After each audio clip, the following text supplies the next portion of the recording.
All right, so let's get into something today I think you guys are going to like, and that is, one, a little bit about what Cathie Wood is doing. There's some strategies that are taking place that really align with what is happening from the Web 2 world into a Web 3 world, and what kind of projects are involved, what kind of companies that could be involved. We'll break all this down for you. This could give you some illumination on where some of these projects could be going in the very near future. My name is Paul Barrow. Welcome back into Tech Path. Before we get started, I want you guys to take a look at our crypto power index. And if you're doing anything on crypto in general, there's a couple of things you can do. You can jump into the CPI. We do a lot of analysis here, everything from top crypto, metaverse, and gaming tokens. We also do, of course, tracking retail investor sentiment. And right now we're at 43 current tokens. This obviously gets updated. We add new tokens, take some out, but most of the time we're continuing to build on this list, and as we get rolling into a bull market, this will continue to expand. So very easy to do. You've got a dashboard, crypto rankings, all kinds of stuff that you can get to help you kind of front run the opportunity. So make sure and check it out. Just use the link down below. All right, let's get into a couple of news items. And I want to jump over to the first one right here. This is, of course, Cathie Wood's ARK reportedly first in line for a spot Bitcoin ETF. Now, there are some people out there, again, by date, this is true. By date, Cathie Wood's spot ETF is ahead of BlackRock. It's currently in the process. Does it end up being the one is the question mark. And I think a lot of people have argued this. And I think the question is, how is the structure of the submission? And from what I've garnered from a lot of experts in the ETF field is that BlackRock's submission, the way they filed, is quite unique and different, in so much so that it could be something that actually gives cover to approving a spot ETF. But several reports suggesting that BlackRock could become the first issue of a spot ETF. Should receive approval, but it might not be the case, and I disagree with that. I think it will be. But ARK and European Asset Manager 21 Shares did file an application with the U.S. Securities Exchange for a spot Bitcoin ETF. That's the only one currently ahead, as we kind of mentioned here. Many industry observers have highlighted the timing for BlackRock's spot ETF filing as being a very interesting scenario. And it is, what do they know, that I think a lot of people have been asking. What does BlackRock know? Some people, you could look at this in a couple of different ways as to maybe there's some nefarious options at play here. Was a tweet kind of implementing that? Is BlackRock planning something evil for Bitcoin? Remember, Tesla and Elon, basically adopted Bitcoin, then spread a bunch of, news. We'll call it news and information around energy use, and then that has kind of been regurgitated, and then also now people start to understand that actually Bitcoin is good because of its ability to utilize, excessive energy. So if true, has BlackRock now realized that Bitcoin mining is actually good for the environment, and it's incentivizing using wasted renewable energy? Another thing that's very key here is even Larry Fink has gone on, this is the CEO of BlackRock, has gone on record here recently where they're starting to step away from this ESG, the Environmental Sustainable Governance moniker. I think it's because they're starting to realize that it doesn't necessarily play in their benefit, and Bitcoin now can be looked at a little differently. So I think they're softening their approach on all of this. So very interesting stuff. Now, further on into what is Cathie investing in, and how is she doing this to be able, because remember, she can't buy tokens, she can't buy Bitcoin, Ethereum, etc. So what can she go into to really kind of catch this wind that is in the sail of Web3, and what is going to fill that sail is a lot of different projects. One of them is a gaming firm called Mythical. They're raising $37 million in a Series C1 funding. And if you look at this right here, new investors in the company include Cathie Wood's ARK Invest, Animoca Brands, Proof, that's Kevin Rose, which if you guys have looked at Proof, you know a little bit about that, but Stanford Athletics, MoonPay, etc. Handful of others in there, existing funders you already knew about, Andreessen Horowitz, and then also Struck Capital is in there as well. A couple of things to note here. We have the chain working, the marketplace working, and the game is in the market. We think we have a good strategy to actually get the company to profitability. So remember, a lot of Web 2 gaming that could make the leap to Web 3 is going to be very critical, one, through funding, because that's going to be needed to make all this happen. And I think the other aspect is going to be adoption. So I wanted to jump to a clip from one of Cathie's podcasts and why all of this makes sense. Listen into this clip right here. So that game is live on the Epic Games Store. It was really the first game to kind of get live on that platform. We worked through a lot of policy changes there. We worked with policy changes on the rating systems like ESRB and PEGI and all that. So there's been a lot of firsts for the industry. That was kind of the first game we've done. The game has gotten about 1.5 million players in accounts kind of created for that game, which is exciting. Like I said, we hope to see that grow even further. We have a game that we partnered with the NFL called NFL Rivals. So that game's been in soft launch. I think it's over 100,000 players in that game already, which is exciting. We have another title called Nitro Nation, which is a game we partnered with a company. They had kind of the number 3 racing title on mobile. I think just, about 80 to 90 million installs on that franchise over the last 5 years. So we're bringing out the sequel for that game. Kind of how does that really play out? How do we really kind of explore new game models around it? But I think that what we're seeing now is we're seeing so many of these companies, and we have about 23 companies that have already joined Mythos that are really starting to think about how do we work together. Yeah, I'd say right now we are not fully Web3, right? We do believe in the concepts and we're building that out, but we're also trying to connect those two worlds together. So we do require a custody account. Does our tech require custody? No, we could actually go non-custodial, but with the way we're working with the first parties right now, which we think is very important to onboard. If you're going to onboard 100 million or 1 billion people, you kind of have to go through the traditional channels of where all these gamers are. As I mentioned, the NFL Rivals right now is in soft launch, and we'll be going to a full launch very soon. And we actually anticipate, we think we can get to 10 to 15 million players in that economy. That's pretty incredible. We're excited to bring on 10 million people into one economy. But that said, if we forced everybody to understand and get educated on crypto, I don't think we'd get nearly that many people. Now, we have tried to push that challenge a little further, right? So we've added things like bridging. So the people that do care about, hey, I want this to sit in my own account on a MetaMask wallet or a Ledger wallet and have my own keys and have my own ownership around these concepts, you can do that. The reality is we introduced this in Blankos, and I think we've seen about 3% of gamers have ever actually tried to bridge. Like, gamers are not quite there yet. We are very dedicated to kind of building on this new infrastructure so that as consumers catch up and they get used to these concepts, they're ready to go. So that to me becomes the metaverse, and we actually are focused very, very heavily. In fact, we have some pretty awesome technology that we haven't quite showed publicly yet that can do exactly that. You can move from one game to another game instantly without any downloads. But I think what we're going to see now, and just like any Gartner curve, right? You have the hype cycle and then it falls off and then it slowly builds. And I think we're in that phase right now. All right, so that was Mythical Games and the ARK podcast. So they seem to be getting people on their podcast that are probably being revealed through their research and a lot of their analyst analysis.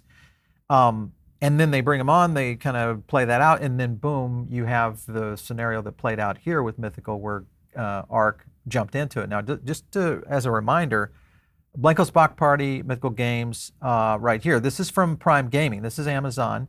And I think we've showed this before. This, of course, goes into the NFT itself. And something to be aware of as we continue to see that Web 2 to Web 3 transition, and I think he hit it on the head, is that the adoption curves that are going to take place in gaming will most likely happen from the Web 2 side, and then slowly the Web 3 connectivity. And also, I think traditional Web 2 players will start to realize what digital assets are, and then the snowball begins. So there are some good things playing out, I think, within this space. Now, if you look at the companies that Cathie has invested in, Roblox is another one that really plays into this whole narrative. And if you think about ARK Investment, just remember that they get on a thesis, whether it's innovation, it's going into all things from the EV side of things when they were looking at the electrification, where Tesla is going, obviously a big strong position on Tesla. But Roblox is very interesting because this one, of course, now resellable digital items, but they're not NFTs.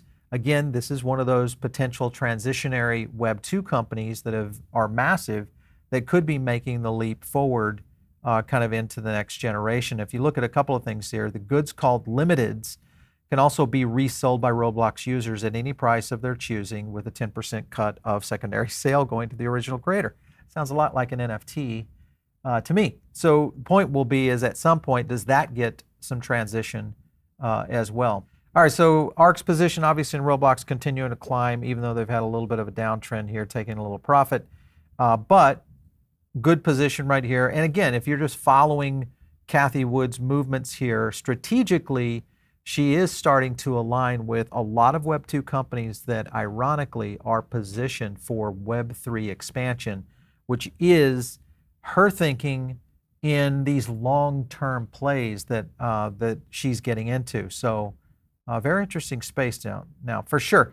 Now let's get into a couple other areas of how these structures are done. This is another company out there called Signum Growth Capital.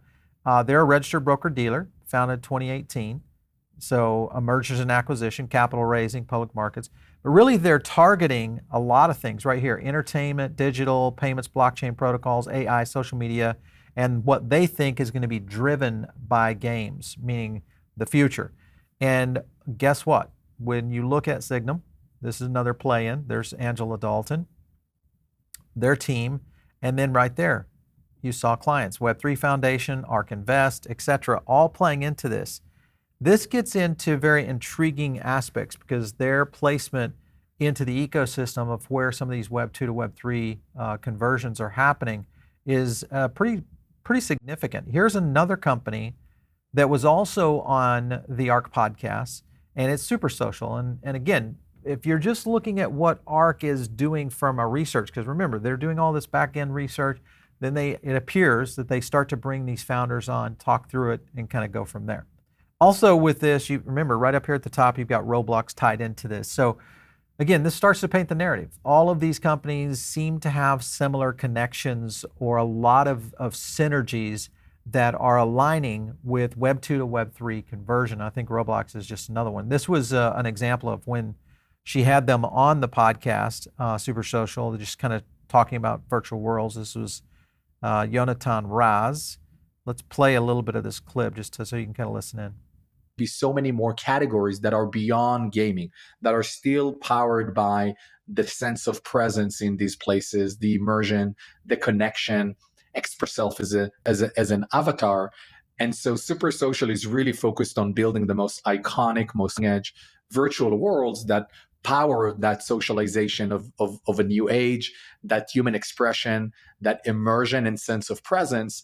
And we believe that these new generation of video games, so to speak, are going to be so much more than games. And so what we're excited about is... All right, so I think that's a good example. So much more than games, their tie into that. But notice here, this is from ARK Invest, and this was a month ago. And if you look back through their podcast, we went through everything they've done over the last couple of years and really started to kind of piece together this analysis to get to it. And obviously, Immutable is another one that plays into this. And this now, Immutable, as you guys all know, becomes a Unity verified solution. And they announced their tie-in to this. Again, both of this potentially tied into what ARK is structuring here on the number of companies that they're investing. So if you're thinking about Web3, this is, I mean, a lot of you probably follow Animoca Brands, but this may be one that you also follow very closely because this could really paint the path toward a Web 2 to Web 3 future going out there. I've got one more clip here. This is the Immutable clip. Listen into what they had to say here. And then there's the game side, which is the studio, which is the part that I run.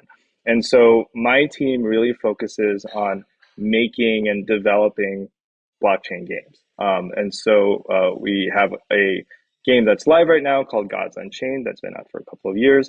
And we also have another division that partners with games that have launched on the platform side to essentially like build out their blockchain operations. Like the way that I think about it is that it's very similar to this shift from PC and console to mobile a few years ago, right? Where the first set of games that came out were ports essentially. And developers were still figuring out, so what does this new form factor mean in terms of how I can think about developing a game, how I can think about launching a game, how I can think about the experiences that I can deliver, but especially on the economy side. our founders, Robbie and James, were getting involved in the blockchain space, they actually started by building out a blockchain game, which is Gods Unchained. And they recruited Chris Clay, who was at Wizards of the Coast, which made Magic the Gathering, to start building this out. And one of the biggest problems that Chris found was that think about like a card game, a collectible card game, and how many cards you have to create and how you have to mint in order to kind of get this out. And essentially what Clay found was that even when gas was like 2 gwei or 3 gwei or 4 gwei, right? To create all of those cards and then to figure out how to transfer them to players and to allow players to buy all of those things and the volume of transactions that were required in order to sort of like operate the game properly was way, way too high.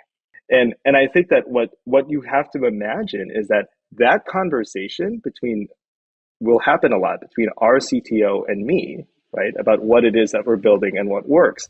And so it forces him to bring the tools down to a level that is actually intelligible for gamers and for developers. All right, so again, another example of kind of this theme that is setting up. This is another ARK podcast. You saw the research team there in Web3 from ARK's side of things, along with Immutable-X, and they're all painting that picture of this transitionary state in which gaming is going to go through, which is very, very strategic and also, I think, very needed to kind of jump to the next level. Here's another clip on Polygon. Listen in to what they had to say there. So I just got really anchored around Polygon, and the reason I liked Polygon was the ZK bets that they made, right? Polygon, before I joined, acquired 3 ZK companies and spent $1 billion acquiring these 3. And effectively, to not get too technical for the audience, our bet is that our ZK scaling solutions will allow us to be able, it's a very defining moment for the company because it means we have a solution to scale Ethereum, as we take on all of these big partnerships that we're striking and all these big games that are building on Polygon. And so it was a pretty big breakthrough because right now the chain that we have is not a chain that would allow you to scale long-term, right, as we get more traction. I think the narrative is obviously you look at Solana and Avalanche and Immutable and Polygon, and yes, I think they are competitors. I think of us very uniquely as we're trying to support people that are on Ethereum. And so it's like what another L1 is doing really doesn't matter in the grand scheme of things. Yeah, you might have something that you wanted to be on this L2 that goes and builds on an L1. And that's unfortunate as from a partnership perspective or business perspective. But just staying heads down and saying, we're here to serve the people that have chosen to be a part of the Ethereum ecosystem, and we're going to scale that. It allows you to have way more tunnel vision. So as you can see, there's the narrative of ETH and obviously the interest from ARK through a lot of these companies by proxy that really kind of paints into that. Obviously, Polygon, there was Ryan kind of talking about this. We've talked to Polygon many times on the show. And we still need to get Ryan on, I think, to kind of break down what they're doing, especially with these latest moves that Polygon is making.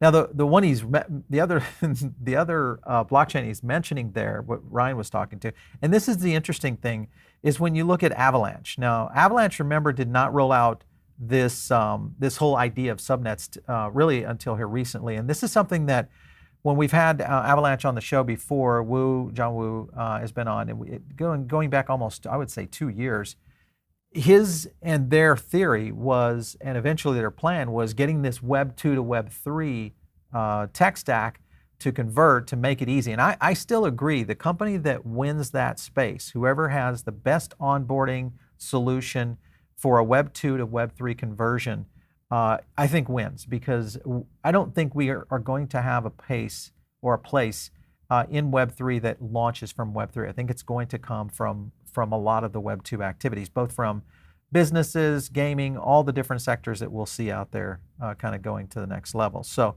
remember, the connecting the dots between this is ARK is also invested in Shopify. Now remember, we dropped news about this months ago, where Shopify merchants now can all use Avalanche NFTs through Vendly.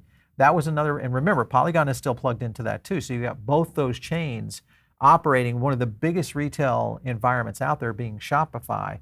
That's another major investment by ARK, is Shopify. And then remember, this was the App Store within Shopify. This is the NFT Mentor on Avalanche. So again, more of this opportunity. When you look at Shopify, this is clearly a Web 2 company that is starting to make that transition. Hence what we've talked about many times around Avalanche. I still think Avalanche is the sleeper here. Plus you've got all the aspect of what they're doing with Amazon and the opportunity there going forward. All right, so here's a clip with Cathie talking a little bit about some of the strategies from the Shopify side. Listen in. We own that stock in both ARKK and ARKW because it introduced us to this concept of social commerce. That's very interesting. I see my son buying clothes off of TikTok and Instagram, and I'm saying, he doesn't go to stores at all. Well, Shopify enabled that. So, and I know Shopify became the largest part of the index. So you might say, okay, we've got that covered. It's a 3 to 4% position in ARKK, and we think it's going to be a spectacular stock going forward. We really do, because even though Facebook might say, okay, we're dialing down our social commerce, they're moving to the metaverse. Is going to be social commerce. It has to be almost. And so we think Shopify will be a big part of that. And you're also seeing art come about in a way that, I see our analysts using DALL-E 2 for artistic and creative reasons. And it's astonishing what used to take $150 as a graphic designer to draw and create now takes $1 or less. It's pretty, and it's going down to 30 cents and 5 cents. So we're seeing this massive compression in costs in technologies that is going to allow the creator community, we think, to explode. This is something we talk about a lot. Is I would agree with that. All technology eventually is deflationary because it's the fastest to zero or free. But at the same time, the creator environment is going to be one of the key things. And if you'll notice, if you go back to SuperSocial and kind of the connection there, doesn't mean that that's necessarily the plan, but it's the concept of what's happening with retail that starts to paint into, ARK's vision. And obviously, projects like Polygon, Avalanche, they're going to be a big part of that in Shopify going forward. So all of this plays into the right narrative. The next one I want to get into is DraftKings. This, of course, is Reignmakers, which is another example of NFTs within the platform. You can kind of see how they're running right now with featured drops, etc. But the key here is that this is a major platform out there when you look at DraftKings, and obviously the strategy they've already implemented. But I want to jump to this clip, another clip that starts to show and paint together the bigger picture here. Listen in. You saw the market and where the market was headed with online sports betting back in 2018, and you took a bet then. Are you now taking another bet with the inclusion of Web3 and what you're doing today with Reignmakers? Whether it be something like physical sports cards or other sorts of like alternative, collectibles. So, those were all growing rapidly, and we noticed that pretty quickly. What changed was probably around like Jan or February when like NBA Top Shots and then ultimately, OpenSea and some of the kind of big boom around NFT digital collectibles became like super prominent. So it was very noticeable. We always notice when our first like golden cohorts of customers move a certain way, you always know what's next, right? So I just happen to notice it's like the same people that are always on to what's next first. We're all jumping in on this thing, right? So we did a partnership with Polygon, built in-house a team of blockchain engineers. That being said, like our long game was always to kind of like more deeply integrate in terms of DraftKings' core business. As NFTs moved from more just pure collectible into like, if you don't have utility that's meaningful, you're not doing well anymore. Yeah, that was our roadmap, was utility-based NFTs that play into our gameplay platform. And that was really the origin of Reignmakers, which is DraftKings' like primary play when it comes to Web3 strategy. Like we think we can build one of the great games of any kind using this like super novel Web3 tech that's really just now kind of shaping up and becoming more prominent. All All right, so just another example right there of DraftKings executive team kind of going in that, and again, on the ARK podcast. I know this is hard to kind of understand how to put these kind of research packages together. So, because you got to glean through so much video and footage and audio and just to really understand. And is there a narrative that is underfoot to really analyze of how something is going? And if you guys understand, these are some of the plays that take place in Wall Street that are these building block plays that go out into these long-term investments that make literally billions for investors. So I think this is a great opportunity for retail investors like us and you that can kind of follow the yellow brick road, because there's some definite opportunities here. Jumping to this tweet right here, because this gets back into another one. Tech powered the impressive other side meta demos, which was, of course, Improbable. We've seen their CEO, and we did a big video on this last week that kind of broke down some more narrative around Improbable, why it's so important, and where it's going. If you look at further tweets here, this, of course, is the M-squared. This is, which is what we've talked and showed this before. But M-squared, picture paints 1,000 words. Video is going to be 1,000 of opportunities. Here's a video of kind of what Improbable is doing. And he shared this on stage. We showed this a little bit in terms of the tech that is moving at a pretty fast pace for where they're going. Now, that all paints into just additional investment from ARK in these companies and these projects, not tokens, but that eventually could drive into tokens if you're following the token side. Because it's difficult for us, or maybe you're an individual that you can't invest in these companies because they're, unless you're in a VC operation or some sort of syndicate, it's a little tougher, in getting involved in those. So the opportunity is typically going to be those tokens when and if they come out there. The other one that we're watching, of course, is SoFi. This was here recently. We mentioned just this the other day. ARK right here, jumping into SoFi, a pretty significant amount. This was just back here on the 23rd. So again, SoFi, remember, offers a lot of connection to this next level, and I'll show you some of that. But I want to jump to a couple of clips here before we get into that to show you a little bit more. Let's go to this clip right here in reference to SoFi.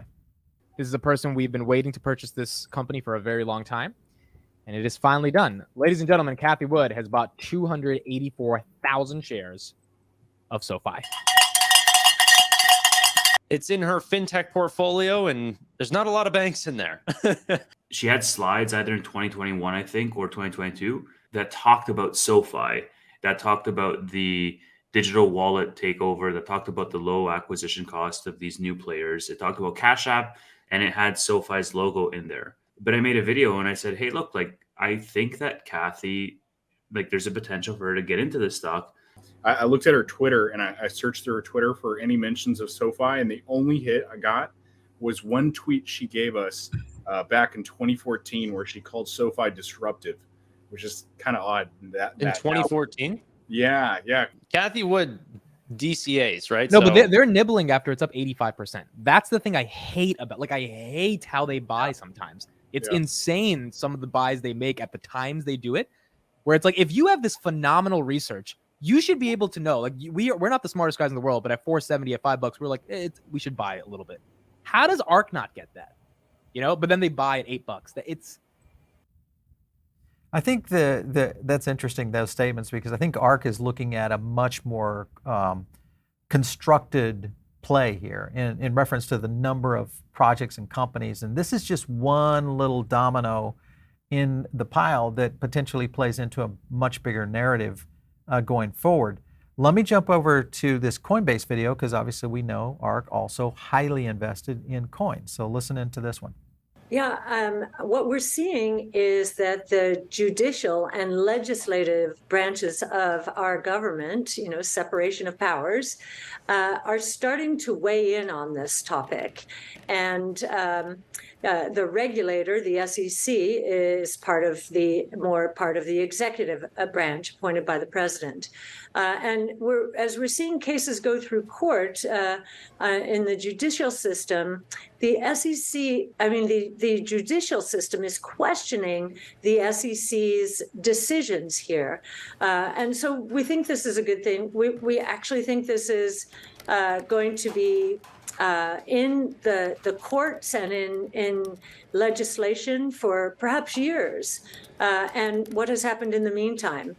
We have Binance under increasing regulatory scrutiny for more criminal activities, and fraud being one of them, and therefore we have the competition to Coinbase.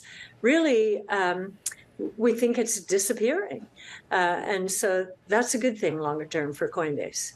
And it is unfortunate that the SEC took action against Coinbase the day after Binance, and then seemed to mud.